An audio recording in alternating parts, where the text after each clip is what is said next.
민원련의 미디어 탈곡기.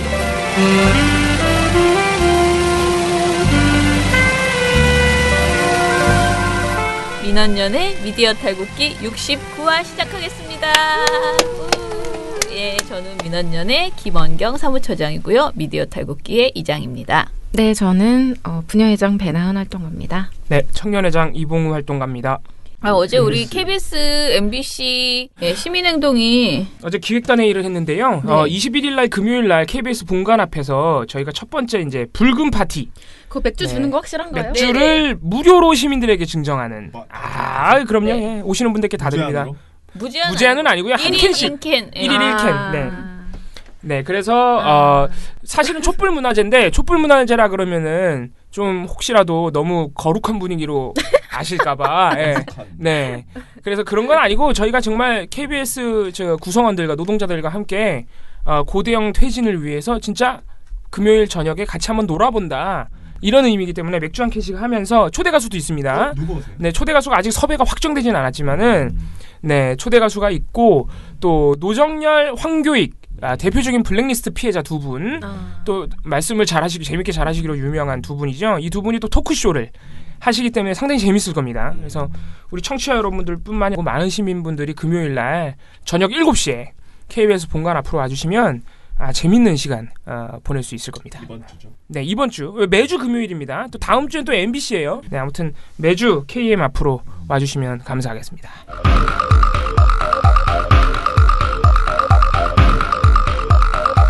KBS, MBC 정상화 시민행동의 첫 번째 돌마고 붉은 파티 시작하겠습니다.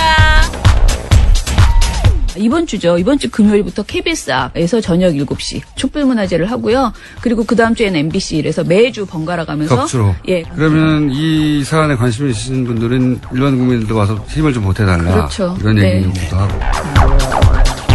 지금 KBS, MBC 앞으로 와서 같이 싸워준다면 정말 빨리 공영방송 KBS, MBC 국민의 것으로 다시 만들 수 있을 거라고 생각합니다. 저희가 노력할 거고 예. 반드시 이 찬바람 불기 전에 이 지긋지긋한 9년의 암흑시대를 반드시 끝내겠습니다. 금요일 저녁 7시에 KBS 앞 돌아와요. 마봉춘, 고봉순, 돌마고 붉은 파티로 오세요. 민원련의 KM 되찾기 뉴스. 안녕하세요. 예, 안녕하세요. 네네. 부위원장님 자기 소개부터 예. 한번 해주세요. 네. 예, 저는 KBS 본부에서 부위원장 맡고 있는 오태훈이라고 하고요. 네. 직종은 아나운서입니다. 예. 예, 지금 한 목소리가 참 1년 반 좋으십니다. 정도. 고맙습니다. 네. 1년 반 정도 지금 그 4대 집행부에서 활동하고 있고요. 네, 예, 네. 그렇습니다. 예. 저희가 이제부터 그 KBS, MBC에서 그 사내 투쟁 소식들을 전해주시는 그런 통신원 역할을 해주시기로 했는데 법원에서 뭔가 좋은 판결이 하나 나왔다고 그래서 어제 예. 이제 연결을 하려고 했는데 혹시 그 결과가 이제 좀 입수가 되셨나요? 예, 네. 우선은 지난 14일 금요일이었고요. 네. 그 저희 KBS 본부에 지난 3대 집행부에서 활동을 했던 정홍규 간사가 있어요. 네네. 이 친구가 2015년 11월에 있었던 여러 가지 일들을 가지고 회사에서 징계를 내렸고 네네. 이것에 대해서 저희가 이제 부당 징계와 그다음에 이제 부당 노동행위다라는 네네. 것들을 이제 노동위에다가 제소를 했었죠. 예. 그런데 노동위에서 부당 징계는 맞다. 네. 하지만 부당 노동행위는 아니다라고 얘기를 했었는데 네. 이것이 저희가 행정소송을 해서 서울행정법원에서 네. 지난 금요일날 부당 노동행위가 맞다는 판정을 받았고요. 예. 네, 축하드립니다. 예, 고맙습니다. 이게 상당히 의미가 있는 게 네. 우선 고대영 사장 취임 이후에 첫 징계였어요. 그러니까 2015년 11월에 고대영 사장이 KBS에 들어오고 나서 네. 이 사건이 터지고 2016년 2월에 징계를 내린 것이었는데 네네. 이것이 또 징계가 과하다라고 해서 노동위에서는 판정을 내렸지만 부당 노동행위는 아니다라고 했던 것을 저희가 계속해서 끌고 가서 부당 노동행위 판정을 받았고요. 네. 당시 사건이 있었던 것이 아마 많이들 기억하실 거예요. 네. 그 서울 시내 교통마비의 논술 수험생 발동동. 네네네. 네. 이게 2015년 11월에 민중총궐기 집회에 대한 보도였습니다. 예. 맞습니다. 예. 오늘 서울 시내 10여 개 대학에선 논술고사가 치러졌습니다. 그런데 앞서 보신 대규모 집회로 시내 교통이 마비되는 바람에 시험을 치르지 못한 학생까지 생기고 말았습니다. 보도에 천효정 기자입니다. 예. 당시에 이제 그 백남기 어르신 사건도 분명히 있었던 내용이었고, 그런데 이런 그 집회 때문에 수험생들이 불이익을 받았다, 불편을 받았다, 네네. 라는 내용의 보도를 만든다고 하자, 당시 3대 그 공추위 간사가 이건 좀 문제가 있지 않나라고 이제 알아보는 과정에서 네네. 보도 내용에 대해 뭐 집요하게 캐묻고 리포트의 근거에 대해서 문제제기성 발언을 했다. 이것이 이제 징계 사유였고. 예, 그런 상황이었습니다. 근데 이것이 이제 부당 노동행위로 인정을 받은 것이죠. 정은규 간사님이 그동안 마음고생이 굉장히 많았겠어요. 이번 일로. 이 재판 때문에. 그럼요. 이것이 또 왜 어떤 의미를 갖냐면 단순히 그냥 이건 징계를 받네 안 받네 이런 문제가 아니고요. 네.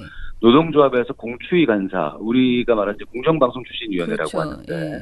이것은 이제 언론을 감시하고 제대로 된 보도를 하기 위해서 노동조합뿐만 아니고 편성규약에 방송법에 명시된 활동이거든요. 네, 맞습니다. 근데 이 활동 자체를 징계를 통해서 무력화시키고자 했던 시도였었고 예. 당시 고대영 사장이 취임하고 나서 편성규약을 고치겠다 이런 것들을 공공연히 얘기를 하고 예. 또 이제 노동조합을 좀 무력화시키겠다라는 야욕을 많이 드러냈던 첫 시도였고 이것이 네. 징계였는데 예. 이것이 이제 부당 노동행위라고 판정을 받은 것은 예. 상당히 저희로서는 의미가 있는 것입니다. 그러니까요. 예. 그 이후에도 사실은 계속 현 집행부도 계속 자잘자잘하게 뭔가 인사위에 해부되고 뭐 네, 그런 징계받은, 일들 많이 네. 있으셨죠. 네. 엄청나게 많죠. 우선 몇 가지 네. 좀 해보면 네. 우선 고대영 사장이 취임할 때가 아시겠습니다만 네. 2015년 11월이면 2017년 7월에 지금 상황이 올 거라고는 아무도 예측하지 맞습니다. 못했던 시기였습니다. 네. 이제 뭐 다음 해 4월에 뭐 총선이 있는데 그렇죠. 그때 네. 뭐 새누리당이 180석, 200석을 얻을 것이다 네. 이런 분위기였기 때문에 네. 사측에서는 아주 그 활발하게 움직였었던 거죠. 신이 나서. 예. 조합을 구성하기 참 힘들었어요. 저희가 네. 2016년 1월부터 4대 집행부 출범을 했는데 네. 이 서슬퍼런 시기에 어떻게 그렇죠. 하려고 고생하셨어요. 그죠? 예, 조합을 할 거냐라는 이야기도 참 많이 들었었던 시기였고 네. 당장에 뭐 신입사원 노동조합 설명회를 일방적으로 취소를 해버려요. 사측에서요? 예. 잔여업이 뭐 무력화됐다는 이유 하나로 뭐 신입사원 설명회도 못하게 하고 뭐 항상 의뢰했던 피켓팅 같은 것들 피켓 반입을 아예 막아버리고 그리고 집행부가 사무실 출입을 못하게 하고 아니 그런 거 다 부당 노동행위 아닙니까? 근데 이제 신경 안 이런 쓰는 것 것들을 같은데요. 신경 안 쓰는 거죠. 당시로서만 해도. 그리고 이제 뭐 저희가 어떤 특정의 일환으로 뭐 현수막이라든가 천막 같은 것들 설치하면 불법으로 철거하는 일 다반사였고. 뭐 그리고 이제 공정방송 같은 경우에 아마 많이들 들으셨을 것 같습니다만 인천 상륙작전이라는 영화가 있었죠. 예, 이 영화 홍보에 대해서 이제 반대 의견을 냈던 기자에게 징계를 내리고 그 얼마 전에 이게 1심에서 저희가 이겼습니다. 예, 맞습니다. 예. 아 근데 뭐 그게 이런 또 것들- 1심에서 이기고 또 혹시 회사가 항소했습니까? 예. 예, 항소했습니다. 어이없다 진짜. 그 항소를 했구나. 그러니까 저희는 그 1심에서 이겼다는 건 한 번 이겼다라는 의미로 상당히 기뻐하고요. 네. 또 항소를 하면 또 2심에서 또 이겼다라는 걸로 또 기뻐하고 그렇게 하고 있습니다. 예, 부위원장님. 네. 그 제가 KBS 새노조에서 꼭 우리 시민들에게 설명해줬으면 하는 부분이 그동안 하나 있었는데, 예. 그 고대영 사 아까도 잠깐 말씀하셨는데 고대영 사장의 그 취임 일성 중에 하나가 네. 아까 말씀하신 편성규약을 거의 폐지하는 거였단 말이죠. 예, 개정한다고. 네, 했었죠. 개정한다고 예, 그랬는데 예. 그 부분이 사실 굉장히 이제 공정방송을 위협하는 부분이었잖아요. 예, 그렇습니다. 네, 그거를 좀 구체적으로 저희 방송에 좀 소개해 주시면 좋겠는데요. 그러니까 방송 편성 규약은 네. 이를테면 일반 회사 같은 경우에는 오너의 주장이나 권리나 요구나 이런 것들이 많이 반영이 되지만 네. 방송은 개인 소유가 아니고 그리고 오너의 소유가 아니거든요. 네. 그렇기 때문에 이것을 규제하고 제작자와 또 위에서 이제 집행하는 사람들 간의 간극에 대해서 서로가 이제 자율성을 부여하기 위한 권리예요. 네. 뭐 약속입니다. 그래서 많은 분들께서 아시겠습니다만 KBS의 홈페이지를 들어가 보시면 항상 방송 편성 규약을 명시해 놓게 되어 있고요. 맞습니다. 네. 그리고 편성 책임자, 방송 끝날 때 보면 스크롤 쭉 올라가서 뭐 맞습니다. KBS의 방송 편성 책임자는 누굽니다 이렇게 나오지 맞습니다. 않습니까? 예. KBS의 3라디오 사랑의 소리 방송은 방송통신위원회 심의 규정을 준수합니다. 라디오 방송 편성 책임자는 라디오 제작본부장 고윤, 광고 방송 책임자는 경영본부장 이입니다. 예. 그래서 그런 부분에 대해서 제작 자율성을 보호하기 위한 장치예요, 하나에. 네. 근데 이것을 고대영 사장은 취임하고 나서 그 제작 자율성에 대해서 인정하는 부분에 대해서 뭔가 좀 문제를 많이 삼았고, 보다 이제 회사의 사측의 입장을 보다 많이 반영하기 위한 노력들을 하려고 애를 써왔던 것이었죠. 네. 저희들은 거기에 대해서 반대하던 입장이었고요. 네. 그 내용 중에 그런 게 있지 않았습니까? 그 원래 편성 회의에 뉴스 이제 그 회의할 때 노조가 들어가게 돼 있잖아요. 예, 앞서 말씀드렸던 공정방송위원회라고 하잖아요. 네네네. 거기에 사측 대표와 노측 대표가 나가서 이전에 활동했던 내용들에 대해서 방송에 대해서 문제가 있으면 거기에 대해서 의견 제시를 하고 토론하고 잘못된 것은 재발 방지를 뭐 약속을 한다거나 이런 것들을 하게 되고요. 사측 대표는 부사장이 나오게 되고 노측 대표는 이제 제가 이제 나가게 되거든요. 네. 부위원장이 네. 그러니까 부사장과 부위원장, 노동조합의 부위원장이 이제 활동을 하게 되어 있는데 이것이 강제 조항이 아니기 때문에 어떤 처벌이라든가 이런 부분들이 마땅치 않아요. 그래서 서로가 공방만 하다가 끝나는 경우가 많이 있었습니다만 지난번 2015년 11월 이런 보도와 같은 경우에는 공방조차도 싫다는 얘기인 거죠. 그래서 이제 우리가 이 보도가 잘못됐다라고 얘기를 하기 위해서는 어떻게 보도가 제작이 됐고 기획이 됐고 누가 이걸 발제를 했고라는 것들을 다 미리 확인을 해봐야 되지 않겠습니까? 네네. 조사를 해야 되고 그것이 공정방송위원회의 간사의 기본적인 역할임에도 불구하고 이것을 가지고 징계를 내리려고 했던 것은 그만큼 사측의 편성 규약에 대해서 무력화시키고자 했던 의욕이 앞섰다는 것을 여실히 증명하고 있는 것이죠. 그래서 제가 알기로는 그 고대영 사장이 편성 규약에 명시되어 있는 그 공정방송위원회 그거를 아예 없애거나 노조를 못 들어오게 하려고 한다. 이렇게 저는 들었었는데 그게 맞나요? 그건 아주 원하는 바람이겠죠. 예, 맞긴 맞군요. 예, 바람이겠지만 그리고 이제 또 아침에 이제 편집회의 같은 경우에 보도국에서 있을 때 기자협회장이 또 들어가서 참석을 맞습니다. 하거든요. 이런 것들을 막아내고 하고자 하는 것들이 본인들의 의지였지만 그것을 관철시키지 못하고 말았고 그리고 여러 가지 이걸 시도했던 이러한 행위 자체가 법원으로부터 잘못됐다는 판정을 받은 것이죠. 그래서 못 바꿨군요. 법원에서도 판결이 나오고. 그 하나 여쭤볼 게 한한상 부총리 전 부총리에 대한 약간 블랙리스트로 지금 되어 있다라는 부분이 있었잖아요. 근데 이게 바로 너무나 뜻밖으로 라디오 국장을 직위해제했잖아요. 그 사측에서. 보직해임했습니다. 그래서 사람들이 KBS 되게 많이 변했나 보다. 어떻게 이렇게 이런 이야기가 나오자마자 라디오 국장이 이렇게 직위해제되지? 이렇게 생각해서 KBS가 아주 빠르게 이 문제를 해결했다. 그러니 이제 태도가 변했다. 이런 식으로 오해하시는 분들이 있는데 이제 새누리에서 논평을 냈더라고요. 그래서 사측이 거짓말로 또 한 번 부총리를 모욕했다라고 하셨는데 그 정황을 좀 이 일을 어떻게 해석해야 되는지를 좀 말씀해 주시면 좋겠어요. KBS에는 채널이 10개가 있습니다. TV가 2채널이 있고 라디오가 8채널이 있거든요. 그러니까 이 채널 하나하나의 프로그램 하나하나를 저희가 다 확인하고 조사하고 감시하기가 쉽지 않은 상황이긴 했었어요. 그래서 저희가 이것도 밝힌 것이 아니고 한한상 전 그 부총리께서 지인에게 이것을 토로를 하셨고 이걸 페이스북에 올린 것을 저희가 확인을 하고 이제 바로 기자회견 준비를 했던 것이고요. 그런데 이제 저희가 기자회견을 하자마자 2시간이 채 안 돼서 담당 국장을 보직해임하고 다른 곳으로 이제 전보를 시켰는데 이것을 저희들은 문제를 해결하려고 했던 것이 아니고 꼬리 자르기를 한 것으로 저희들은 판단을 하고 있습니다. 왜냐하면 그런 무소불위의 권력 그리고 블랙리스트를 지금 새 정부가 출범한 이후에도 공공연하게 이것을 벌여왔다는 것은 고대영 사장의 책임이 가장 크다고 볼 수 있는 것임에도 불구하고 어떤 이런 방구의 사과라든가 정말 정당한 해명이 없이 사람 하나를 그냥 잘라내버린 것이거든요.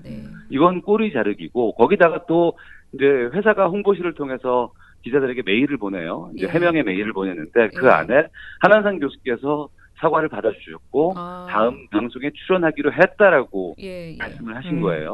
이렇게 이제 보도자를 뿌렸는데 저희가 확인한 걸로는 한한상 교수께서는 한 번도 그런 말씀을 하신 적이 없습니다. 정말요? 진짜. 너무 심각한데요. 그러니까 뭐 인사치레로 그래 알았다 뭐 나중에 뭐 이 문제가 해결되면 한번 뭐 나가보지 뭐 이런 정도의 뉘앙스의 그냥 말씀을 하신 것뿐이고 저희가 다시 확인한 것으로는 적폐가 청산되지 않고 KBS가 바뀌지 않는 한 한한상 부총리께서는 전 부총리께서는 KBS에 지금 당장 출연할 의사는 전혀 없으십니다. 그렇게 인터뷰도 하셔서 기사도 나오고 그랬어요. 예, 그랬습니다. 그렇군요. 그러니까 지금 사실은 사람들이 KBS가 한 어떤 홍보전에 약간 그 넘어가는 부분이 좀 있는 것 같아요. 그러니까 KBS 바뀌지 않았습니다. 그래서 저희도 이렇게 그 사장님은 만나셨나요? 아직도 못 만나셨나요? 그 구대영 사장. 찾기 힘드시라고. 6월 19일부터 피켓팅을 해서 이제 오늘로 5주 차를 맡고 있어요. 근데 그 5주 동안 한 번도 얼굴을 보지 못했고요. 달아나는 뒷모습을 한 2번 정도 한 조합원이 확인한 적은 있었고. 그 포켓몬고 시작하면 저희도 아마 열심히 가서 상품이 무엇이냐에 따라서 이제 고대형 찾기 이벤트를 이제 벌이려고 계획 중에 있고요.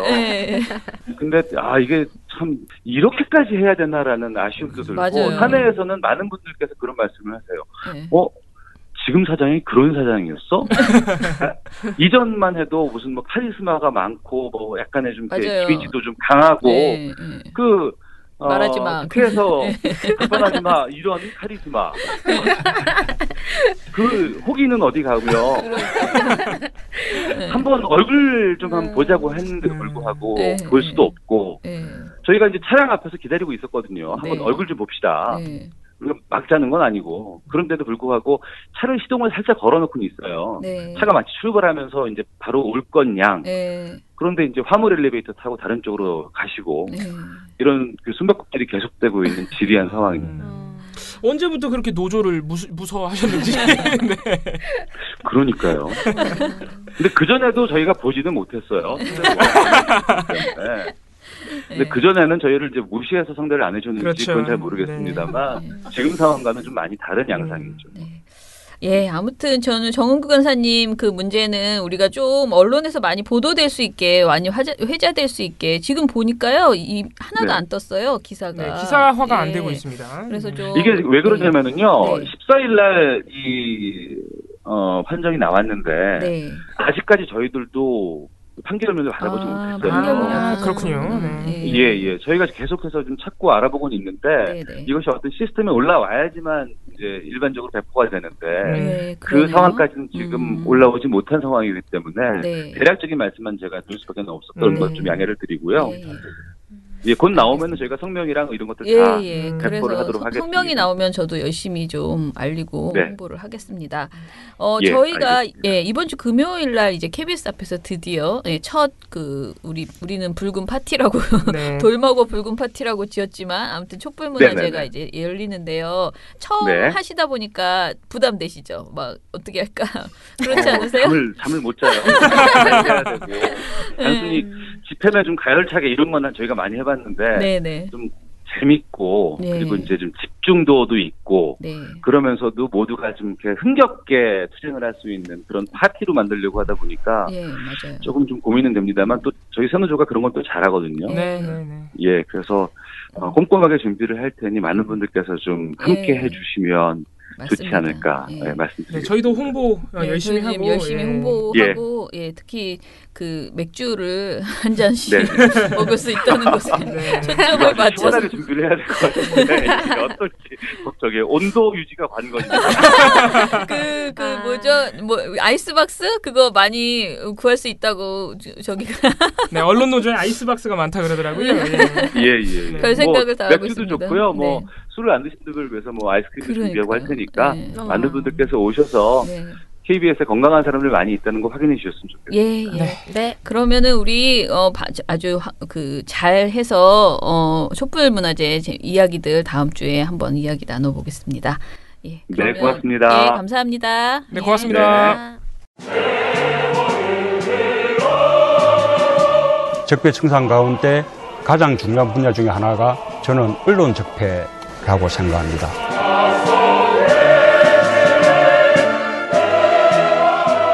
민원연에 대한 압도적 지지가 대한민국의 새 시작을 여는 힘입니다. 시민 여러분들의 힘으로 언론 교체 꼭 해내겠습니다. 정말 잘해보고 싶습니다. 힘을 모아주십시오. 민원연의 미디어 탈곡기.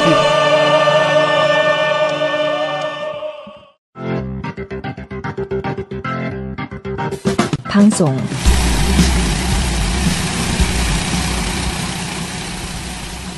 방송부터 네. 하겠습니다.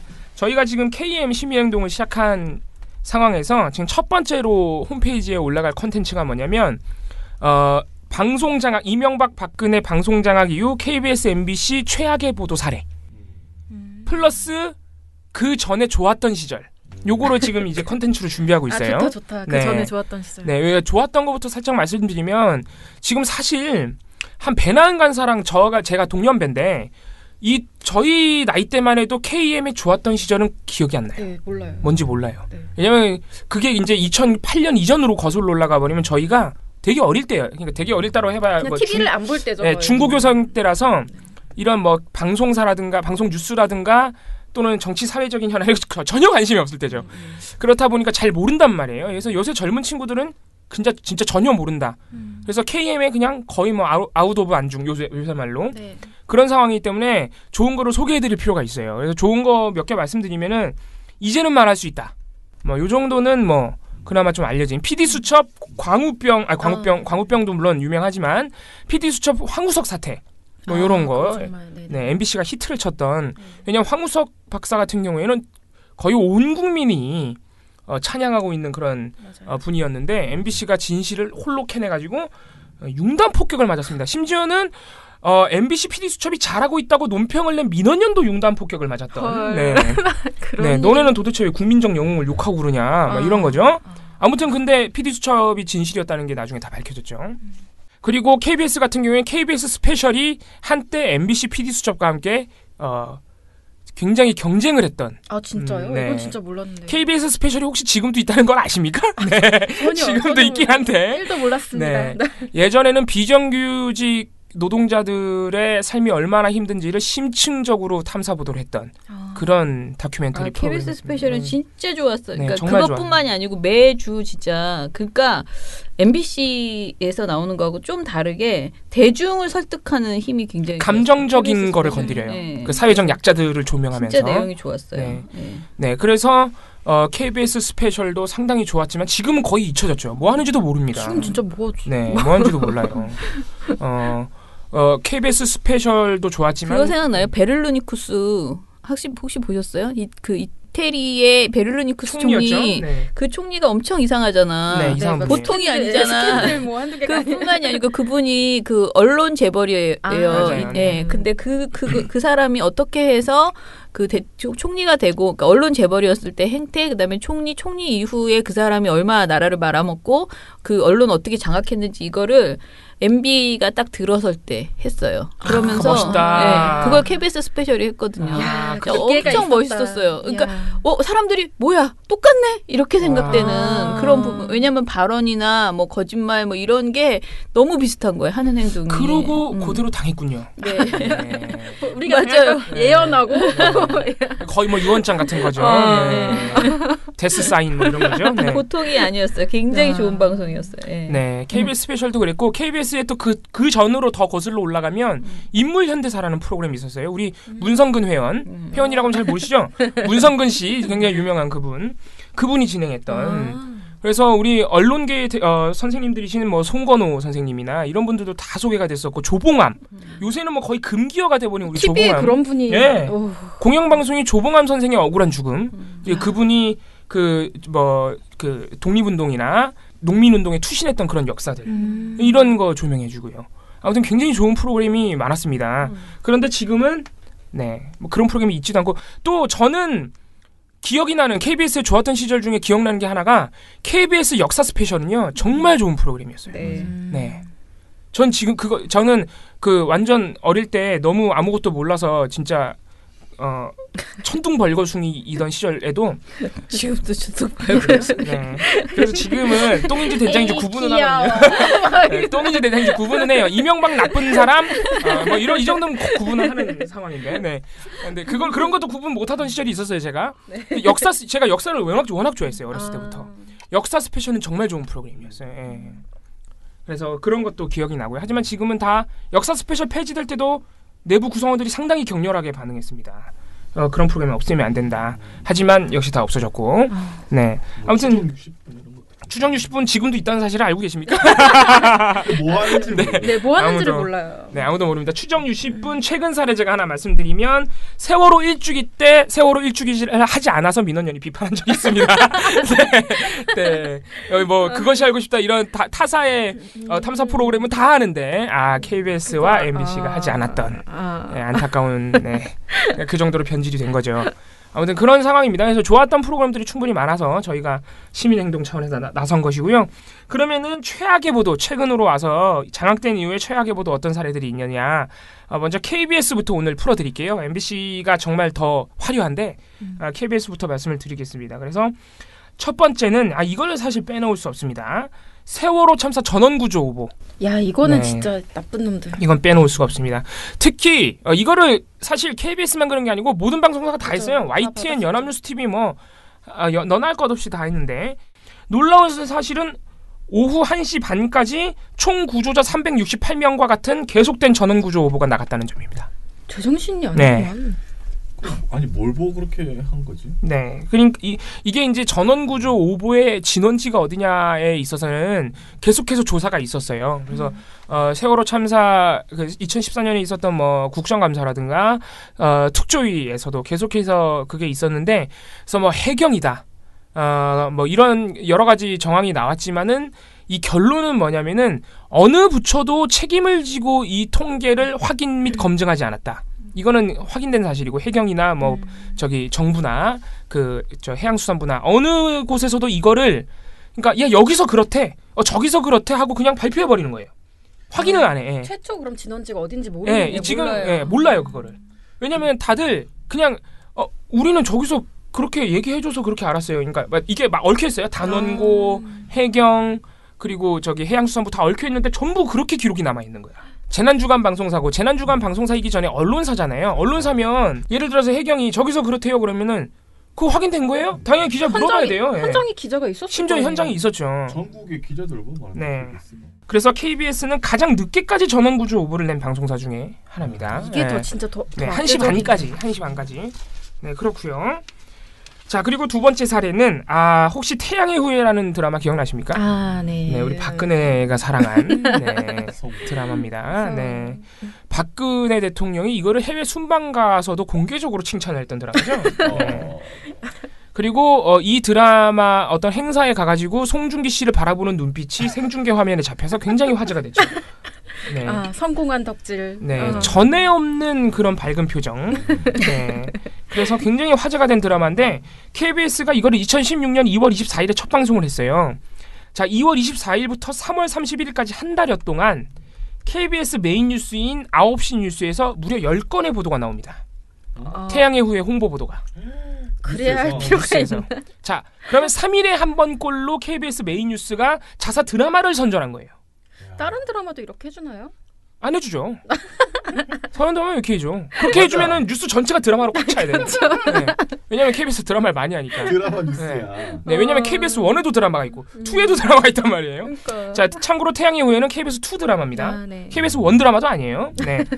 자, 이거를 3일에 한 번꼴로 이렇게 홍보를 하는데 그 내용이 진짜 눈뜨고는 못 볼 지경입니다. 자, 제가 예를 들어서 지금 이게 10건이니까 다 말씀드릴 수는 없고 한 건이 어떤 내용이냐면은 자사 드라마로 홍보하려고 중국 특파원을 동원했어요. 중국에서 KBS 드라마 태양의 후예 열풍이 갈수록 거세지고 있습니다. 주연 배우들도 최고 한류 스타로 떠올랐는데요. 중국 공안이 이례적으로 송중기 상사병을 주의하라는 경고를 내놨을 정도입니다. 상하이에서 김태욱 특파원이 전해왔습니다. 중국 특파원이 특파원을 그런 데 쓰라고 하는 게 아닌데. 중국 특파원이 태양의 후예에 대한 중국의 반응을 보도하고 있어. 인터넷으로 보라고 그런 거. 그 보도 내용이 뭔지 아세요? 태양의 후예가 너무 인기가 많아서 중국 공안이 공식적으로 송중기 상사병을 조심하라고 공고를 냈다. 국뽕 취한다. 네. 이거는 태양의 후예 제작진에서 낸 보도 자료 같다. 네. 더 놀라운 사실은 태양의 후예의 PPL로 나온 홍삼을 선전하는 보도도 있어요. 이거는 명백한 방송심의 규정 위반이에요. 대박. 네. 드라마 태양의 후예 첫 회부터 여주인공이 하고 나온 귀걸이. 말 그대로 대박이 났습니다. 면세점에는 귀걸이를 사려는 중국인들로 북적입니다. 이 업체가 협찬한 가방과 귀걸이입니다. 이 품목을 중심으로 업체의 매출도 70%나 증가했습니다. 이뿐만이 아닙니다. 자동차를 협찬한 업체는 1,000억 원에 이르는 광고 효과를 받습니다. 주인공이 애용하던 홍삼 제품은 1년 전보다 2배 넘게 팔렸고 지금 바르고 있는 립스틱 갖고 있습니까? 이 화장품은 최단 기간 최대 판매 기록을 세웠습니다. 놀라운 사실입니다. 광고를 했네. 네. 뉴스에서. 여기서는 여기 이 홍삼 하면서 어쩌고저쩌고 설명해주고요. 송혜교가 한 팔찌. 따라. 완전 PPL 보도예요, 그냥. 드라마와 한 몸이 됐네요. 네. 연예가 중계가 아니고. 네. 9시 뉴스에. 네, 진짜 심각한 보도인데. 연예가 중계도 그렇게 하면 안 되죠. 그렇게 PPL을. 더 놀라운 사실은 그래서 저희가 이게 너무 심각해서 10건의 보도를 전부 저희가 심의를 넣었어요. 전부 경징계 나왔습니다. 법정 지지가 안 나왔어요. 네. 2016년 3월에 벌어진 일입니다. 자, 이 드라마가 어떤 드라마라고요? 박근혜가 사랑한 드라마다. 네, 그래서 이게 알려진 이후에 KBS가 박근혜의 개인 취향을 고려해서 뉴스했다. 이런 내부 구성원들의 강력한 비판이 나왔었습니다. 취향은 되게 열심히 취재하셨네. 네, 그러니까요. 이게 더 놀라운 게 진짜 이때 이거 보고서를 제가 썼는데 중국 특파원, 방콕 특파원, 홍콩 특파원 한 번씩 다 보도했어요. 심지어 베트남 특파원도 나와요. 와, 이건 진짜 정성이다. 네, 놀랍죠. 차서 드라마 홍보하려고. 놀랍다. 장난 아니다. 네. 그래서 굉장히 심각했던 사안입니다. 거의 명운을 걸었네요, 여기에. 네. 아니, 특파원은 그런 거 하라고 특파원 보내놓는 거 아니잖아요. 비싼 돈 줘가면서. 놀라운 보도였고요. 세 번째, KBS는 이렇게 전반적으로 좀 이렇게 그러니까 보도 자체가 엄청 나쁘기도 하지만은 이 수뇌부의 정신 상태가 우려되는 그런 보도들이 많은데. 네. 네. 자, 다음 사례는 뭐냐면은. 자, 다음 사례는 이거는 저희가 여러 번 소개해드린 겁니다. KBS의 사드 관련 보도 지침. 네, 이것도 상당히 심각했습니다. 맞아요. 7월 16일 날 이때 7월 16일이 이제 성주에 배치한다는 결정이 난 직후예요. 네. 그래서 이때 성주 군민들이 정부 당국자가 내려와서 이렇게 발표를 하니까 굉장히 격렬하게 반응하시는 와중에 막 뭘 던졌어요. 막 달걀, 위험한 걸 던졌다는 건 아니고 달걀을 던지셨어요. 달걀을. 자, 이거를 KBS 보도국, 그러니까 본사의 보도국이 이게 성주가 대구 근처에 있잖아요. 그러니까 대구 총국이 이걸 보도했단 말이에요. 리포트를. 대구 총국에 어떤 지시를 내리냐면은 사드 배치와 관련해서 성주 군민들이 지금 정부 당국자한테 계란을 던졌다. 이거를 25년 전에 정원식 국무총리의 밀가루를 던졌다가 징역형을 받은 한국 외대 학생들의 사례와 비교해서 보도하라. 라고 이렇게 완전히 완전히 아이템을 정해서 대구 총국에 지시를 내렸어요. 헐. 자, 이거 자체가 그 보도 내용과는 관련 없이 이렇게 찍어서 보도를 지시하는 자체가 편집권에 대한 자유를 침해하는 거죠. 네, 이게 7월 16일 날 보도가 그대로 나갔어요. 네, 그대로 나갔어요. 말 잘 듣네. 네, 이 정원식 총리에 대해서는 네, 하청업체야. 네, 무려 25년 전에. 네, 자, 이거를 본 대구 총국의 기자들이 화가 난 거죠. 그렇죠. 자, 화가 나 있는 상태입니다. 네. 7월 19일 날 한 번 더 본사에서 그 지시가 내려옵니다. 성주 군청 앞 집회에는 통진당 등 외부 세력에 개입했다는 그거를 보도해라. 또 한 번 찍어서 보도 지시가 내려가요. 야. 자, 이때 그래서 대구 총국의 박준영 취재부장이라는 분이 빡쳤습니다. 말 그대로. 빡쳐가지고 취재부장 정도면은 직접 리포트 안 해요. 데스킹급이죠. 그래서 원래는 그렇게 안 하는데 이례적으로 본인이 직접 리포트를 했어요. 이유가 뭐냐?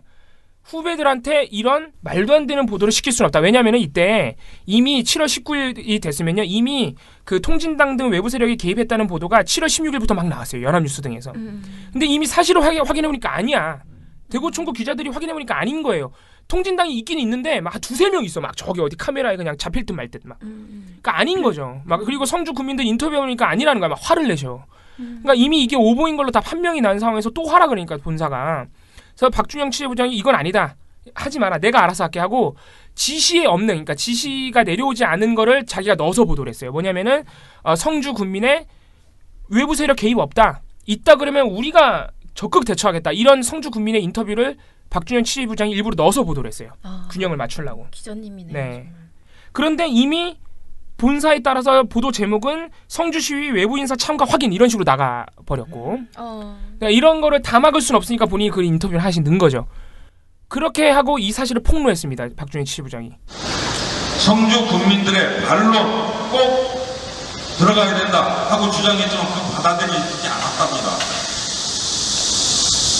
KBS 뉴스가 이래서는 안 됩니다. KBS 본사에서 이런 부당한 지시가 내려왔다. 그래서 KBS 본사는 이거를 그런 기자들에 대해 박준영 기자를 포함해서 특별감사라는 압박수단을 동원해서 탄압을 했죠. 야, 쳤네. 네. 이런 사례가 있었고요. 사드 배치 당시에 박준영 취재부장 등 이런 기자들만 당한 게 아닙니다. 여러분들이 당했어요. 이런 사안에 대해서. 근데 그걸 다 말씀드리기는 어렵고 어쨌든 이게 대표적인 보도지침 사례고 자, 또 하나 보도지침 사례가 있는데 제가 아까 말씀드렸죠. 수뇌부들의 정신상태가 우려되는 사례가 많다. 다 진짜. 자, 또 하나는 영화 인천 상륙작전. 네. 이거를 KBS가 30억 원을 투자한 자사 투자 영화예요. 이것도 엄청나게 홍보 보도가 나왔습니다. 이거 좀 치사하다. 네. 2015년 8월부터 2016년 8월까지 1년간 KBS 모든 뉴스 프로그램을 통틀어서 한 50건 정도의 홍보 보도가 쏟아졌는데 이 중에는 메인 뉴스인 9시 뉴스도 있습니다. 9시 뉴스에 한 6건 정도의 보도가 있어요. 홍보 보도가. 뭐 리암 니슨 인터뷰. 그러니까 연예가 중계에 나와야 되는 보도가 네. 그러니까 리암 니슨 인터뷰, 이정재 인터뷰 막 이런 게 메인 뉴스 9시 뉴스에 나오는 거예요. 진짜 대박이다. 네. 네. 심각하죠. 네. 이정재 씨는 심지어 스튜디오에 나왔어. 뉴스9에. 아무튼 되게 심각해요. 아무튼 그런 보도가 많이 나오나. 어쨌든 근데 태양의 후예보단 적죠. 네. 1년간 6건이니까 태양의 후예는 한 달간 10건이었단 말이야. 네. 그러니까 이게 인천 상륙작전은 박근혜 대통령이 직접 좋아한 적이 없어. 공개적으로. 태양의 후예는 공개적으로 좋아해서 막 열심히 했나 봐요. 아무튼 간에 이거에 대해서는 뭐 홍보 보도를 한 것도 잘못이지만은 이거에 대해서 어떤 보도 지시가 내려갔냐면 영화가 굉장히 인기가 좋은데 일부 좌파 평론가들이 이념적으로 치우쳐져서 별점을 낮게 주고 있다. 별점을 낮게 줬다는 건 좀 그렇고 평점을 낮게 주고 있다. 이런 거를 또 콕 집어서 이렇게 보도하라고 지시가 내려갔어요. 문화부 기자들한테. 야, 이거는 진짜 수준이 너무 떨어지네요. 그래서 우리 문화부의 송명훈 기자 등 기자 2분이서 거부를 했죠. 사실과 다른 리포트를 낼 수는 없다. 그래도 살아있는 기자들이 네. 다 있네요. 네. 그래서 KBS가 예전부터 MBC보다 낫다는 얘기가 나온 게 같은 날 같은 지시가 MBC에 떨어졌는데 MBC에 떨어졌는지 안 떨어졌는지 몰라요. 왜냐하면 KBS 기자는 이걸 폭로를 하고 거부했잖아요. 네. 근데 공교롭게도 그날 MBC에선 그 보도가 나왔어요. 네. 영화 인천 상륙작전이 개봉하자마자 박스오피스 1위에 올라서며 관객들의 호평을 받고 있습니다. 자, 그런데 평론가들에게는 유독 박한 점수를 받고 있습니다. 자, 왜 이렇게 평가가 정반대로 갈릴까요? 이경미 기자가 취재했습니다. 주관적 해석을 감안하더라도 대중과 평론가 간의 인식 차이가 이렇게 큰 것은 이상하다는 지적이 일고 있습니다. 이념에 빠진 영화 평론가들의 실수인 게 반공영화라는 것 자체를 놓고 역사적으로 쭉 뒤져보면 반공영화는 그렇게 나쁜 영화는 아니에요. 따라서 인천 상륙작전이 대중의 마음속에 상륙할지 여부는 평론가가 아닌 영화를 보는 관객에 달려 있습니다. MBC 뉴스 이경미입니다. KBS가 지시한 그 내용 그대로 보도가 나갔어요. 진짜로. 좌파 평론가들의 이념 편향적 리뷰로 인해서 평점이 낮게 나오고 있다. 야, KBS는 살아있네 그래도. 에이, 네. 근데 KBS는 기자들이 거부해버리니까 안 나간 거죠. 네, 그래서 KBS는 이 두 기자에 대해서 감봉 2개월의 징계를 내렸습니다. 놀랍죠? 이게 더 놀라운 거예요. 이거 진짜 놀랍다. 진짜 대박이다. 수뇌부들이 정말 제정신이 아니네요. 왜냐면은 이렇게 그러니까 기자가 취재한 내용이 아니고 보고하지 않았는데 보도국 수뇌부가 보도 내용을 찝어서 아이템과 그 내용을 찝어서 보도하라고 지시하는 것 자체가요. 그게 이미 편성규약 위반이에요. KBS 편성규약은 상위법인 방송법에 따라서 노사가 함께 규정한 규칙이란 말이죠. 네. 방송법의 편성규약을 어기면 안 된다고 규정이 돼 있어요. 거기에 그런 식으로 하지 말라고 써 있거든요. 근데 그걸 다 어기는 거거든요. 근데 그렇게 자기들이 어겨놓고서 징계를 해요. 징계 사유가 뭐예요? 징계 사유, 해사행위 뭐 이런 거죠. 맨날 하는 거 해사행위 이런 거예요. 심지어 이때는 제가 기억이 나는데 해사행위만 있는 게 아니고 지시불이행이 들어가 있어요. 아니 그렇게 치면 지시한 것만 취재를 그렇죠. 예. 말이 돼? 자, 그래서 다행히도 한 2달 전에 법원에서 두 기자에 대한 징계는 무효다 판결이 나왔습니다. 네. 징계 사유가 부당하다는 거예요. 그래서 이게 뭐냐면은 KBS 사측이 그러니까 이 박근혜 정부에 장악된 사측이 MBC도 마찬가지지만은 이렇게 부당한 징계와 해고를 남발하는 거는 정말 이게 법원으로 넘어가면은 안 될 거라는 걸 알아요, 사실은. 부당하다는 판결이 나올 거라는 걸 모르지 않는다고 MBC가, KBS가.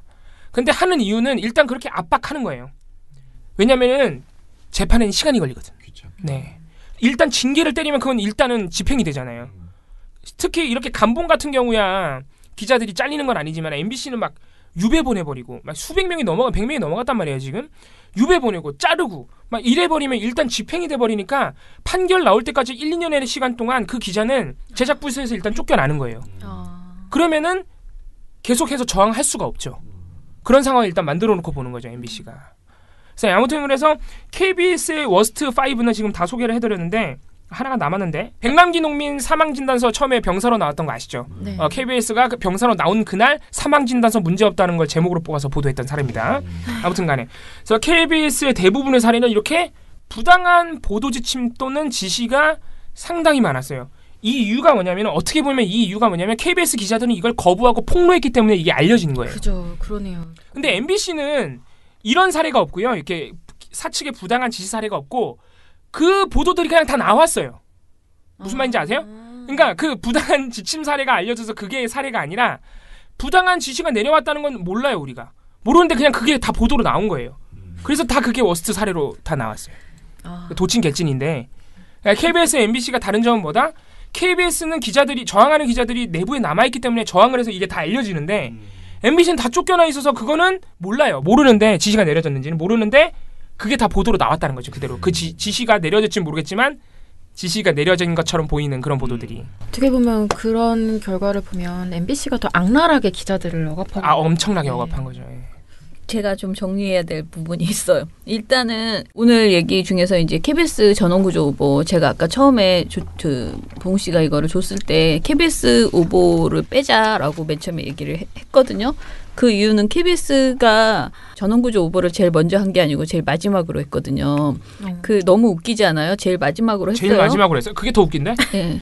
그게 정말 웃겨요. 아니, 그러니까 가장 마지막까지 한 게 아까 1시 몇 분까지 했다 그랬죠? 그게 문제가 아니고요. 제일 마지막으로 한 게 맞아요. 그러니까 제가 다시 한번 거듭 찾아봤는데 처음에 했던 오보를 처음 했던 게 11시 1분에 MBC와 MBN이 같이 했어요. MBC가 11시 1분이군요. 그런데 MBC와 MBN이 같이 했는데 최민희 전 의원이 이거를 가지고 MBC가 최초 전원구조 오보를 했다라고 주장을 하니까 근데 이 자료는 방송통신심의위원회에서 그 자료를 요청했어요. 네.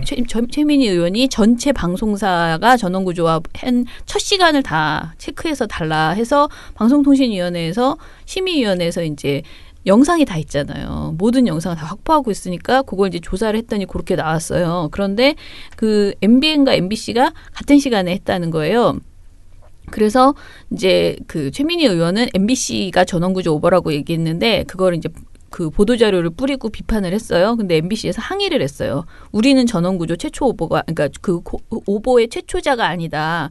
그런데 최민희 의원이 거짓을 지금 유포하고 있다라고 주장을 했어요. 그래서 그럼 어디지? 그랬더니 이제 알고 보니 MBC와 MBN이 같이 거의 같은 시간대에 이제 한 거예요. 근데 MBC가 보도 자료를 내서 반박을 하기를 우리가 한 게 아니고 MBN이 먼저 했고 뭐 몇 초 정도 먼저 한 것처럼 먼저 했고 9초 차인가. 그걸 한 이유가 MBN 기자 때문이다. 이 전원구조 오보의 원인은 MBN 기자다. 그러면서 단원고 강당 연단에서 학교 관계자들 기자들이 마이크를 통해서 학생이 전원 구조됐다고 말했고 그 기자가 인식한 건 그걸 들은 MBN 기자가 바로 송고를 해서 이게 이제 보도를 타기 시작했고 MBN이 보도하니까 MBC도 같이 보도하고 그다음에 11시 1분에 MBC와 MBN이 보도했고 4분에 YTN이 보도를 했고요.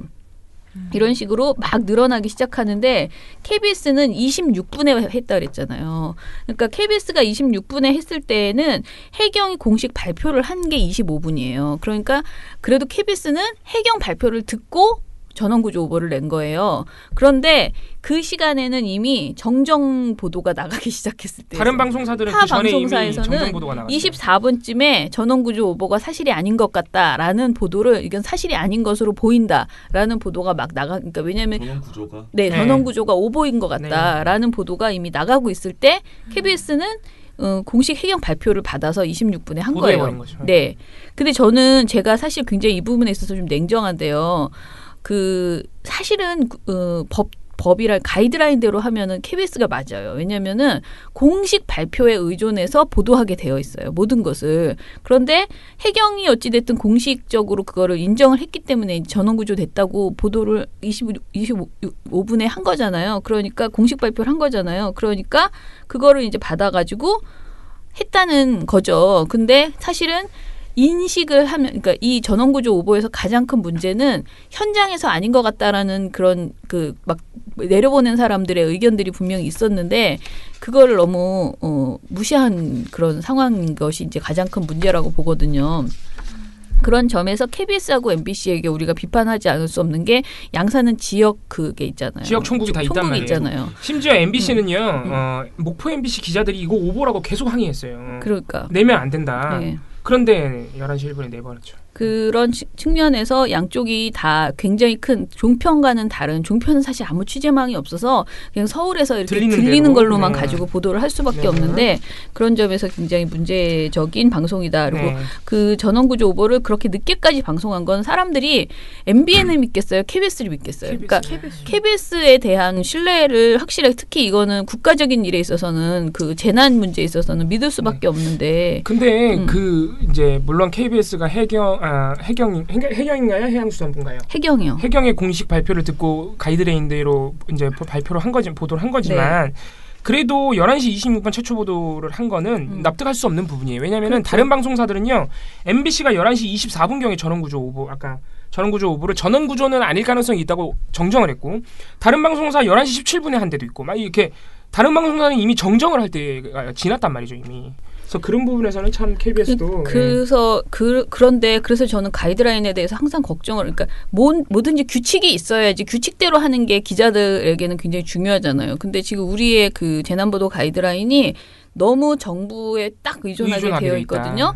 그런데 이제 이 가이드라인이 굉장히 좋아 보이잖아요. 유언비어가 안 나오고 굉장히 정확한 보도를 하는 걸로 보이지만은 이번 사태의 경우에 세월호 사태의 경우에는 이렇게 했다가는 정부가 발표하는 은폐하는 내용에 의존해서 가게 된다는 그런 큰 문제가 있더라고요. 그래서 사실 이게 우리나라에 제가 보니까 우리나라의 가이드라인이 일본 가이드라인을 거의 베꼈어요. 똑같아요. 똑같은 수준인데 좀 인권 감수성이 떨어지는 정도의 내용이에요. 그 와중에 더 나쁘네. 네, 근데 일본은 이제 재난이 워낙 많은 나라잖아요. 그 지진이나 이런 게 많다 보니까 그게 되게 철저하게 되어 있거든요. 근데 일본은 정말 심하게 제재를 하는 거예요. 보도를 통제해요, 완전히. 굉장히 언론을 통제하는 편이더라고. 그걸 보면 그래서 후쿠시마나 이런 거에서 제대로 된 보도가 안 나오는 것 같아요. 그래서 일본도 후쿠시마 당시에 언론에 대한 비판이 상당히 많았죠. 그러니까 완전 왜곡된 보도들이 일본에서 되게 많이 나오거든요. 근데 우리가 그 일본의 가이드라인을 너무 많이 제가 보기에는 읽어보면 일본 거 번역본이 있어요. 일본 가이드라인. 그다음에 이거 우리 거 보면은 너무 비슷해. 뭐 이렇게 그냥 다 정보 의존, 정부에서 하지 않은 것은 하면 안 된다 이런 식으로 돼 있어서 그렇게 따지면은 무슨 다이빙벨이나 이런 거를 말하는 것 자체가 다 잘못된 거죠. 근데 우리는 재난 상황에서는 계속 우리가 주장하는 게 재난 상황에서는 언론사 자체가 그러니까 재난을 구조할 수 있는 해경과 같은 그런 당사자가 되어야 한다. 그러니까 멀리서 구경만 하는 것이 아니고 적극적으로 구조를 위해서 도움을 줘야 된다. 그러려면 약간의 이렇게 두서없이 하다가 보면 뭔가가 발생할 수도 있는, 그러니까 가능성을 다 열어놓고 이렇게 그 제안하고 타진하고 이렇게 세월호 때는 사실 언론이 그런 역할을 해줬다면 지금 안 구하는 것 같아요. 지금 이상해요. 이 얘기를 해줬다면 그 우리가 말하는 골든타임 때 뭔가가 있었을 거 아니에요. 근데 그런 부분을 언론이 완전히 그 보도하라는 대로만 듣고 딱 한 거거든요. 그러니까 가이드라인 너무 잘 지킨 거예요. 아니 그러니까 KBS는 그 이제 자꾸 정부 탓을 한단 말이죠. 정부가 그랬다 이렇게 이제 탓을 돌리는데 KBS는 그런 부분에서는 이미 할 말이 없는 게 김시곤 보도국장 녹취록으로 인해서 KBS가 박근혜 정부가 보도해달라는 대로 해줬다는 사실이 이미 다 밝혀져 버렸어요. 그러니까 예를 세월호 참사 그 당시에요. 유가족들은 다 알았어요. 구조를 안 하고 있다는 사실을. 그래서 기자들한테 요구하잖아요. 제대로 보도해달라. 지금 구조 안 하고 있다. 민간 잠수사들은 들어가겠다 그러는데 언딘이 맞고 막 해경이 언딘이 할 거니까 맞고 이런 사실을 유가족들이 계속 맺히는데 보도로 단 한 건도 나오지 않았죠. KBS 유명한 방송사고 아시죠? 아침 뉴스에서 여자 앵커가 세월호 그 동거차도 앞에서 리포팅하는데 뒤에서 유가족이 진짜 엄청나게 심한 욕하셨죠. 짙은 어둠 속에서도 군과 해경은 조명탄과 서치라이트를 밝히고 야간 수색 작업을 벌였습니다. 거짓말하지 마. 해경은 해경특공대와 잠수부 등을 침몰선 내부로 거짓말하지 말라고. 수색 작업을 벌였으며 그러니까 그런 분노가 터져 나올 수밖에 없는 지경으로 KBS가 만들었다는 점이죠. 그러니까 사실 할 말 없어요. 세월호 참사 있는 그 당시에는 그 당시 보도에 대해서는 KBS가 그 누구에게도 책임을 돌릴 수 없습니다. 어떻게 보면 KBS가 어찌됐든 재난구조 방송사기 때문에 가장 나쁘다고는 할 수 있어요. 가장 나쁜 거예요. 제대로 변명의 여지가 지적하지 없어요. 못한 것은 특히 그 육해공 뭐 다동원에서 이거는 KBS가 제일 많이 했거든요. 그러니까 정부에서 주장하는 그런 목소리. 그래서 어떻게 보면 저는 그래서 아까 말한 게 그 전원구조 오보보다도 그 육해공 막 이런 하여간 세월호 전체에서 너무 무책임하게 정말 가이드라인대로 한 거예요. 정부에서 전에 하라는 보도만 딱 통제된 보도만 하고 그 외에 보도를 너무 안 넣는 거예요. 뭐 나중에 그래도 되고요. 근데 아무튼 KBS의 그 세월호 보도는 그냥 전반적으로 다 나빠요. 맞아요. 그런 생각이 1년 내내가 아니고 지금까지도 나빴죠, 사실. 예, 그러니까요. 보통이 아닙니다. 그 KBS가 사실은 요즘은 MBC가 훨씬 못하잖아요. 근데 제가 한 세월호 하고 한 6개월 내인가에 한번 저희가 국회에서 토론회 한 적이 있었는데 제가 지금 그걸 막 찾아보려고 생각 중인데 그때 세월호 끝나고 한 6개월 그 사이에 한 토론회에서는 KM을 비교했을 때 KBS가 훨씬 못했어요. 언론자가 초창기에. 예. 그러니까 KBS가 그 기란영 사장 나가고 나서 조금 그래도 그나마 달라진 거고요. 조대현 사장 들어오면서. 그러니까 아무리 지금 KBS가 뭐라고 주장하면 사장 바꾸는 건 소용없다. 이 사진 전체가 다 나가야 된다. 왜냐하면 이 고대영 사장을 나가더라도 또 비슷한 정부가 뭐 그런 어떤 그러니까 일단 이 이사회가 지금 있는 그 이사회가 워낙 보수화돼 있잖아요. 그러니까 그 이사회가 또 사장을 추천하는데 또 이상한 사람 추천할 것이다. 그러니 소용없다라고 하는 근거로 우리가 기란영도 내보내봤는데 기란영 사장 나가고 나서 조대현 사장이 되고 나서 방송이 똑같지 않았느냐. 그리고 또 고대영 사장이 들어와서 지금 더 나빠졌잖아요. 조대현 사장보다도 그런 사정을 막 얘기를 하는데 아무리 그래도 기란영 사장 때에 비해서는 많이 나아진 건 사실이라는 거지. 그러니까 그때 당시에 기란영 사장 있을 때는요. 정말 보도가 너무 나빴던 것 같아요. 하나하나가 다. 그래서 제가 그 토론회에 가가지고 지금도 막 생각나는데 토론회에 이렇게 국회에서 한 거라서 앞에 쫙 다 국회의원이었는데 민주당 의원들이 되게 많았는데 제가 되게 세게 약간 당신들 정말 바보다. 왜 KBS를 이렇게 놔두냐. 정말 이거는 그 민주당 입장에서는 이루 말할 수 없는 보도를 계속 내고 있는데 KBS에서 말도 안 되는 보도를 내고 있는데 그냥 계속 당하고 있는 거예요. 속수무책으로 그 악의적인 보도에. 그런데 방송개혁이나 방송의 문제를 절실하게 생각하지 않아. 국회에서. 네. 그게 되게 답답하더라고요. 그래서 아무튼 지금이라도 이 KM 문제를 우리가 빨리 제자리를 잡게 하는 게 굉장히 필요하다. 네. 이인호 이사장, 유희선 이사 이런 분들이 지금 청산의 대상이 되고 있죠. 네. 박근혜 이 태양의 후예 이것뿐만 아니고 사실 KBS가 요즘 MBC한테 밀린 게 또 뉴스 사유화를 MBC가 거의 완전 도맡아서 하고 있잖아요. 근데 KBS 진짜 만만치 않았어요. 뉴스 사유화 보도가 태양의 후예뿐만 아니고 제일 많이 한 게 뭐냐. 수신료 인상. 진짜 매일 그거를 보도해서 그동안 내내 자기 뉴스에서 자기네 수신료가 인상돼야 된다는 주장을 계속하는 거예요. 멋있죠. 염치가 없네요.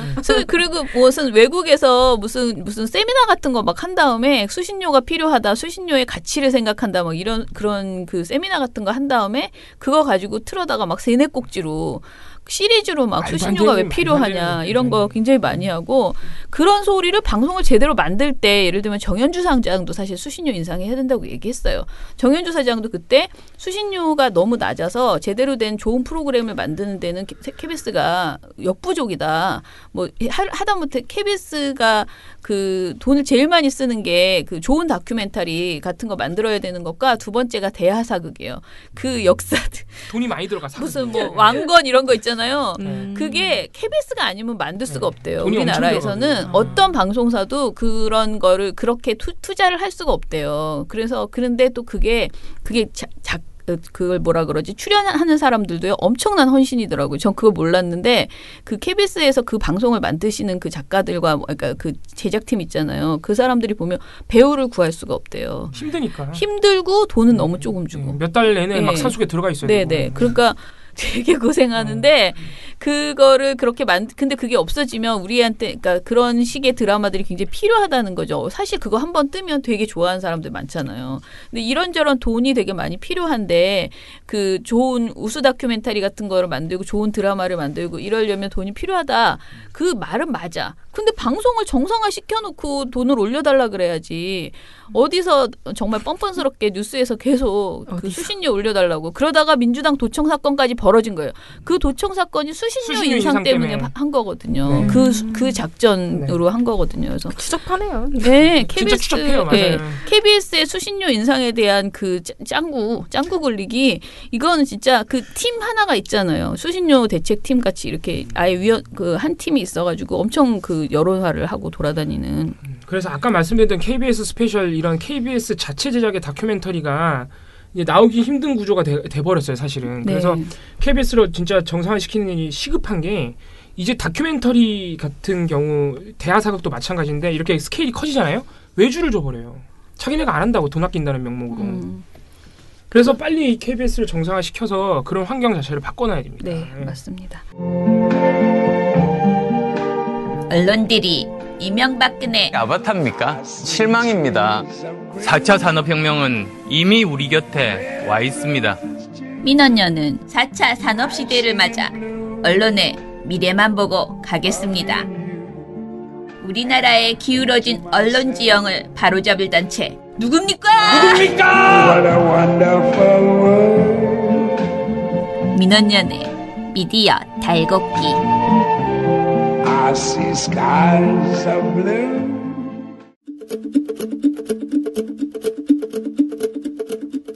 신문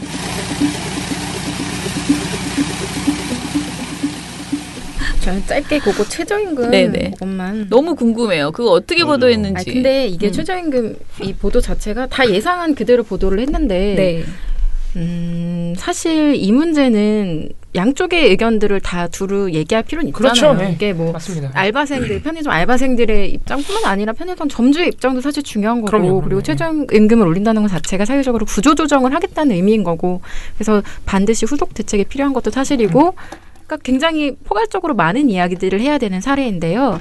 정말 그냥 딱 말씀드리자면 동아일보와 조선일보의 보도에는 최저임금 인상으로 인한 부작용 내용밖에 없다. 그러니까 맞아요. 그렇게 해요. 맞아요. 여러 가지 의견을 다 다루는 게 아니라, 그러니까 한겨레나 경향 같은 경우는 최저임금 인상에 대해서 굉장히 긍정적으로 보도를 하거든요. 근데 그렇게 보도하면서도 소상공인들 혹은 중소기업 운영하시는 분들의 입장을 다 전해요. 그러니까 그들이 어떤 고충을 겪게 될지. 그리고 또 이번에 재정 투입이 됐잖아요. 근데 이게 사실 계속 지속될 수는 없는 것이죠. 근데 그거에 대한 문제점도 다 제기를 하거든요. 근데 조선일보와 동아일보는 자기 의견과 조금 다른 것 같은 주장들은 아예 일체 보도가 없습니다. 그게 이 관련 보도의 가장 큰 문제점이라고 생각을 하고 있고요. 기본적인 그런 사실관계를 다 전달을 해준 다음에 거기에 따라서 자기 매체 색깔에 따라서 판단 내리는 건 자유죠. 그건 논조의 차이인데 뭐 그렇게 기본적인 전제 조건도 지키지 않는다면 이건 좀 보도에 있어서 심각한 문제점을 편향성을 보이고 있는 거 아니냐라는 좀 우려가 들었고요. 이게 일단 어제 나온 보고서 중에 하나였고요. 일단 그 민정수석실 그 청와대 문건 관련해서는 다들 아시겠죠. 지난번에 봉우 씨가 먼저 방송 모니터 보고서로 전달을 이게 해주셔서 또 나왔죠 지금? 네, 추가로 나왔죠. 또 나왔어요? 일단 신문 같은 경우는 일단 1차적으로 나온 그 문건에 대한 보도를 중심으로 먼저 봤는데요. 일면에 관련 보도를 다 머릿기사로 냈거든요. 그럴 만한 사안입니다. 네, 다 머릿기사로 냈는데 딱 한 매체가 이거를 일면에 내긴 냈는데 하단에 배치했어요. 마음에 안 드는구나. 네, 어디였을까요? 조선일보? 조선일보? 난 봤습니다. 동아, 조선, 조선이에요. 네. 왜냐면 TV조선이 굉장히 마음에 안 들었거든. 네, 맞아요. 보도량이나 이런 거는 사실 다 비슷비슷했는데요. 문제는 논조였는데 어떤 특징을 보였느냐. 일단 기본적으로 봉우 씨가 말씀하셨던 것처럼 그 문건이 나왔으면 문건이 무슨 내용인지를 말해줘야 되잖아요. 네, 근데 이 내용에는 별로 관심이 없고 청와대가 왜 이걸 지금 공개했냐. TV조선 완전 똑같구나. 네, 그 의도에 완전 초점을 맞춰서 보도를 하고 있는 무슨 거죠. 공작이라도 꾸민 것처럼. 네, 그렇죠. 무슨 정치적 의도가 있는 것처럼 얘기를 하는데요. 동아일보 같은 경우는 그냥 그나마 정직하게 말해요. 그냥 정치적 의도가 있는 것 같아라고 이렇게 얘기를 하는데 조선일보는 더 꽈요. 뭐 어떤 식으로 하냐. 팔면봉 아시죠? 그 아무 말 대잔치. 일면 거기에다 뭐라고 써놓냐면 청와대 문건 공개한 날 공정위원장 이례적 이재용 재판 증언 각본 없는 드라마? 각본 있는 드라마? 막 이런 거랍니다. 그러니까 비아냥대고 빈정빈정 되는 거죠. 그리고 또 만물상이라는 그 코너 있죠. 네. 정권의 재판이라는 제목인데요. 여기서 조선일보 최원규 논설위원이 뭐라고 하느냐. 이재용 부회장 재판에서 뇌물죄의 결정적 증거가 나오지 않았다는 몇몇 보도가 나온 뒤 그 후 이렇게 이상한 일들이 연이어 벌어지고 왜 이게 이상한 일이냐. 정권이 이 부회장 유죄를 받아내려고 총력전을 피는 듯하다? 아니 그거 어떻게 정부의 총력전이야. 그냥 나왔는데. 사실이라면 전제 조건을 달아요. 사실이라면 매우 부적절한 것이다.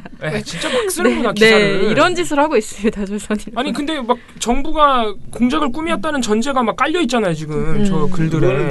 전 정부가 공작을 꾸민 거지. 그렇죠. 아니 심지어 어제 새로 나온 거는 1,300개라며. 심지어는 지금 청와대에서 일하는 인턴분이 발견했대요.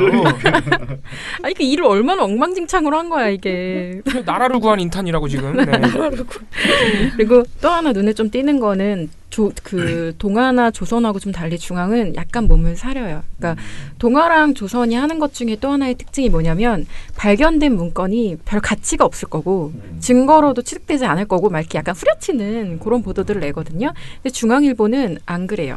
그러니까 이거 굉장히 중요한 자료고 재판에 큰 영향을 미칠 수 있는 자료다라고 첫날 사설에서 딱 얘기를 해줍니다. 근데 다만 뭐 어디까지 하느냐. 사정수사가 검찰 중립성 해치면 곤란하다. 이런 사설을 별도로 내놓고 여러 개의 몇 가지 사건들을 쭉 나열한 다음에 그 안에 요 이제 캐비넷 그 문건을 이렇게 섞어서 뭐라고 하느냐. 검찰을 앞세운 사정이 정치적 보복이나 정권의 공심 세력을 심기 위한 방편이 돼선 곤란하다. 권력은 자신의 입맛에 맞게 수사에 간섭하려는 유혹을 떨쳐낼 필요가 있다라면서 돌려서. 되게 걱정되는구나 지금. 그러니까 지금 얘는 당사자야. 걱정되는 거야. 그래서 막 심하게 말 못하겠는데 걱정은 돼. 걱정돼. 우리 삼성 건드리지 마 뭐 이런 거지. 약간 은근히 삼성 막 이런 얘기도 되게 안 해요. 그냥 사정 수사 하지 말아줄래? 막 이렇게 얘기를 하고 있는 거죠. 또 하나는 눈에 띄는 건 한국일보인데요. 철없다. 네, 한국일보 같은 경우에는 그러니까 지금 조선일보와 동아일보가 얘기하는 거는 정치적 판단에 따라 청와대가 좀 개입을 했다. 네. 증거 자료를 지금 마침 이 타이밍에 했다라고 얘기를 하고 있는 거잖아요. 근데 한국은 그 정도까지 가지는 않는데 대신 어느 정도까지 얘기하느냐. 청와대가 오해를 유발할 수 있는 방식으로 공개했다. 그럼 어떻게 공개해야 되니? 어떻게 공개해야 되니? 근데 그 방법은 잘 몰라요. 대안을 알려줘, 대안을. 뭐 어떻게 할까? 그래서 만약에 그러니까 이게 노무현 정부 어디는 그대로 말할게요. 전진왕 사회부장의 어떤 편집국에서라는 칼럼인데요. 노무현 정부 시절 외교 안보 사안에 대한 상대방의 문건 폭로로 적잖은 곤욕을 치렀던 이 정부가 이 정부가라는 표현을 씁니다. 스스로 판단과 결정으로 논란의 비밀을 제공할 필요가 있었느냐는 의구심이 든다. 정치적 오염을 피하고 법률적 문제를 확실하게 하기 위해 청와대가 사상 최초로 털리는 일을 겪더라도 압수수색을 자청했더라면 시비도 덜할 터인데. 그러니까 이게 좀 애매한 게 이전 정권에서 압수수색을 받았어야 된다는 주장일 수도 있는데 이게 지금 이 정권의 그 어떤 판단하고 막 섞여 있어서 맥락상으로 보면은 이번 정권이 압수수색을 한번 자청했어야 된다는 말처럼 보이는 거죠. 너무한 거잖아 그건. 그래서 이거는 이분이 좀 약간 오해의 소지가 있도록 글을 쓰셨다라는 생각이 좀 들고요. 왜냐하면 그러니까 주어가 불분명한 거죠. 이전 정권 청와대가 압수수색을 자청했다라면 이게 아니라 그냥 그 제목도 청와대가 압수수색을 자청했다면인 거고 노무현 정권 얘기를 쭉 하면서 청와대가 그걸 압수수색했다면 정치적 오염을 피할 수 있었을 텐데? 라고 말하면 헷갈리기 시작하는 거죠, 사람들이. 그런 얘기가 있고. 못 쓴 글. 네. 그런 게 있고요. 또 그 한국일보 태도가 좀 드러나는 것 중에 하나가 그냥 일반 기사인데요. 안종범 수첩 증거평가가 관건, 청문건, 정유라 증언, 막판 변수 이건데요. 그래서 이거는 뭐 이제 이재용 재판에 관련된 청와대가 수사 가이드라인을 제시한 건데 여기에 대해도 나온다. 라고 하면서 익명의 수도권 검찰청 부장검사의 어떤 발언을 소개해 주는데요. 그 발언이 이거예요. 사실상 공개적으로 수사 가이드라인을 제시한 것이나 다름없이 안 좋은 선례를 남겼다. 한국일보 태도가 참 미묘하죠. 저는 부적절하다고 보는데 계속 의심의 눈초리를 거두고 있지는 않습니다. 반면에 경향이나 한겨레 같은 경우는요. 다들 아시겠지만 박근혜 정권 의도에 집중을 합니다. 아니 문건 내용을 왜 소개를 안 해주죠? 문건 내용 잘 그러니까 다른 매체들이 그러니까 신문의 특성상 문건 내용을 소개하는 보도가 아예 없진 않아요. 한 건씩은 다 있어요. 다 하는구나. 다 있는데 이제 그거를 얼마나 소홀하게 취급하고 다른 보도에서 얼마나 더 강한 주장을 하느냐 그 정도의 차이가 있는 것이고요. 파고들어야지. 그죠. 경향 한겨레 같은 경우는 문건에 조금 더 집중하고 파고드는 모습을 보였고요. 그리고 경향신문 같은 경우는 아예 사설에다가 뭐라고 써놨느냐. 청와대의 발표 시점에 정치적 의도가 있다고 비판하고 문건 내용의 신빙성을 문제 삼는 목소리가 있는데 가당치도 않은 소리다. 네, 이렇게 말을 해줍니다. 네. 상식적이죠? 아니 왜냐면은 그거는 다 자기네 그냥 주관적인 의심이란 말이에요. 시점이 좀 그런 거 아니야? 이런 거 그냥 누구나 할 수 있는 말이잖아. 언론이 그렇게 할 근거도 없이 그러면 안 되죠. 그 또 하나 제가 아주 정말 황당했던 것 중에 하나가요. 조선일보 보도 중에 이런 게 있어요. 지금 청와대가 대통령 기록물법 위반을 했다 안 했다 말가지고 말이 많잖아요. 근데 조선일보가 무슨 말까지 하냐면 제목이 이겁니다. 민정수석 문건 공개하고 사보는 경찰에 대통령 기록물법 위반 논란. 이게 보도 제목인데요. 네. 이 안에 뭐 그런 기록물법 위반한 것 같다 어쩌고저쩌고 얘기하다가 이런 얘기도 해요. 청와대가 자료를 검토하면서 이미 문건 내용을 다 알아버렸기 때문에 사실상 청와대 기록물이 공개된 것 아니냐는 논란이 일 가능성도 있다. 뭔 소리예요 그게? 아니 그 청와대가 이 문건을 다 봐서 알아버렸는데 어떡할 거냐 그거 어떡할 거냐 이거예요. 근데 이게 말이 돼요? 뭔 소리야 그게? 보라고 놔둔 거 아니야? 뭐야? 아니 그러면 만약 이 주장대로라면요. 발견했는데 조선일보를 만족시키려면 자료가 딱 나왔어 뭔가 수상해 보여. 그럼 내용 읽지 마. 뭔 소리야? 미친 거 아니야? 읽지 말아야 돼. 읽었다고 지금 트집을 잡는 거예요. 제정신 아니죠? 아니 근데 생각을 해보세요. 문재인 정부가 진짜로 이거를 뭐 수사를 영향을 미친다든가 그냥 나쁜 의도로 그랬다고 생각하면 이렇게 공개하겠습니까? 공개 안 하고 뭘 해야죠. 뒤에서 특검한테 주고 판사한테 주고. 아니 집에서도 청소하다가 뭔가 종이가 나오면 못 읽어봐요. 그러니까요. 그냥 너무 말이 안 돼서 이거는 더 할 말이 없습니다. 제가 그냥 진짜 아무 말이나 하면서 트집을 잡고 있다. 그런 상황. 아니 언론사들이 진짜 자기네가 그냥 문재인 정부에 비판적일 수 있으니까 문재인 정부의 정치적 의도 이런 걸 보도하고 싶으면요 최소한 내부자의 증언이라도 하나 따서 와야 돼요. 얘네들이 잘하는 거 있잖아요. 익명의 관계자. 그런 거라도 하나 나와야지. 그런 것도 없는 거야. 지금 그런 것도 없는 거야. 그러니까 그런 것도 없으니까 그냥 막 이건 사실 야당 의원들이 하는 말 막 받아쓰면서 보도를 하고 있는 받아쓰기라도 하든가 이거 자기네 입으로 얘기하는 거잖아요. 근데 대부분이 TV조선도 그렇거든요. 오피니언으로. 이건 선동이에요. 선동. 거짓 선동. 이런 식으로 보도하면 안 됩니다. 내피셜도 뭐 이런 내피셜이 없습니다. 뭐 이런 상황입니다. 그 사건을 어떻게 정의하는지를 지금 막 일부러 찾아보고 있는데 계속 다들 청와대 문건 발견, 캐비닛 사건, 뭐 캐비닛 문건 발견 뭐 이런 식으로 사건 제목이 근데 박근혜가 사실 들어가야 되는데 저는 그래서 일부러 국정농단 문건 사태라 그랬는데 국정농단 문건 사태 문건 공개 이렇게 했습니다. 저는 보고서에. 그러니까 이게 정확하게 정의하기가 참 너무 말이 기니까 자꾸 그런데 그 캐비닛 이런 말은 필요 없고 쓸데없는 제목 자꾸 넣지 말고 정확하게 그 사안을 정의 내리는 그걸로 만들어서 뭐 박근혜 문건, 국정농단 문건 이렇게 가야 되지 않을까 싶은데요. 굳이 하려면 박근혜 청와대 국정농단이 다 들어가야 되는데. 일단은 박근혜와 청와대는 겹치니까 그냥 넘어가고 박근혜 국정농단 문건. 네, 그럼 그런 식으로 가야 됩니다, 사실은. 네네. 시민이 단결만 하면 언론 집회 세력 무조건 이깁니다. 왜 종편이라고 하는가 하면 종일 편파 방송만 한다고 종편입니다. 종일 편파 방송이 내 욕이 나오고 엉터리 여론조사 발표 나오고 그래갖고 국민 여론을 오도를 하고 종편이 그 4개 중에 2개는 없애버리고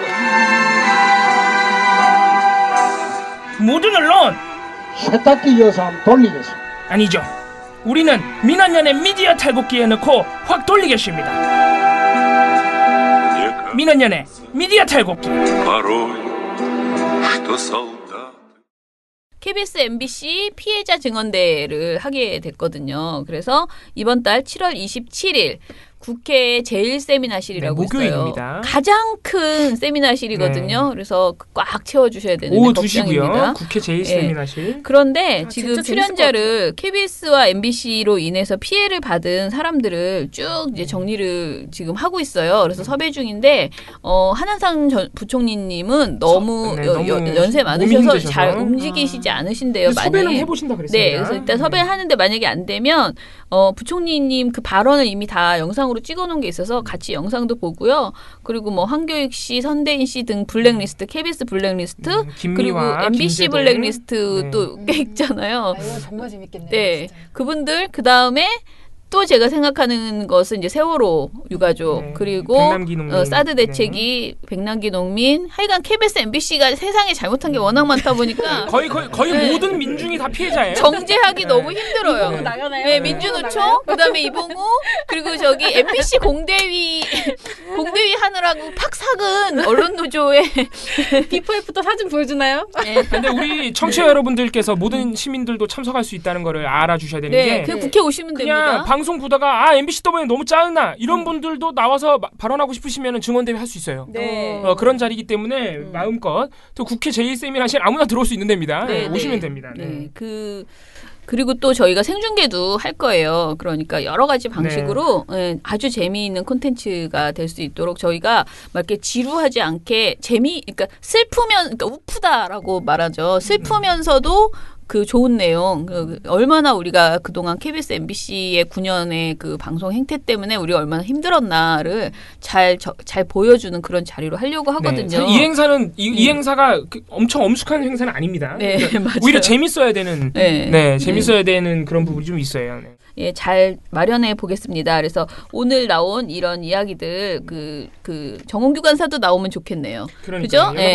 그렇게 여러분들이 나와서 그동안에 받았던 피해, 이 오욕의 세월을 정리해서.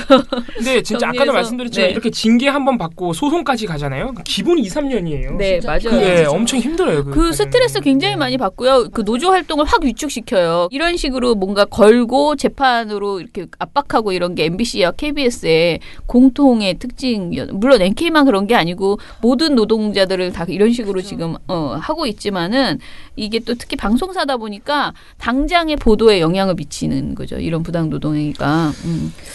예, 그러면은 우리 이걸로 마치고요. 7월 또 피해자 증언대회가 있는 7월 27일이 매우 뜻깊은 날입니다. 네. 이봉우 탄신일. 네, 제 생일이거든요. 그래요? 기가 막힙니다. 별꼴이야. 여러분. 한마디만 더 하면 저도 탄신일이 있잖아요. 근데 저희 탄신일은 민원연의 캠프를 갑니다. 아십니까? 9월 16일. 그래서 제가 몰랐는데 9월 16일 어디서 많이 들어본 날이다. 이거 캠프라고 이렇게 적어 동그라미 쳐놨는데. 그러면 드레스 캠프에. 준비하시죠. 네, 드레스. 배꼽까지 파여 있는 드레스. 방송 끝내시죠. 또 시작이야. 정리해 주시죠. 저도 준비하겠습니다. 네. 파티. 네. 정리해 주시죠. 자, 네. 예. 그날 좀 멋있는 파티 좀 정리해 해주시기 주시죠. 바랍니다. 네. 생일 파티 잘해주세요. 네. 저는 지금 제 생일날 증언대회 나가게 생겼거든요. 뭐 어때? 왜 좋지. 네. 생일이라고 말해요. 네. 생일에 이런 거 해야겠다고. 네, 나비네테이 메고 증언하겠습니다. 이거 반바지 입고 나가요. 네네네네. 너무 팬티만 입고 하지 뭐. 멜빵. 얼른 정리해 주세요. 팬티만 입고 하려니까. 민원연의 미디어 탈곡기는 내일도 열심히 털어드리겠습니다. 탈탈탈. 이정희 PD 완전 인생을 포기한다. 나는 더 이상 못하겠다. 편집 안 한다. 니네들 한번 큰일 났다.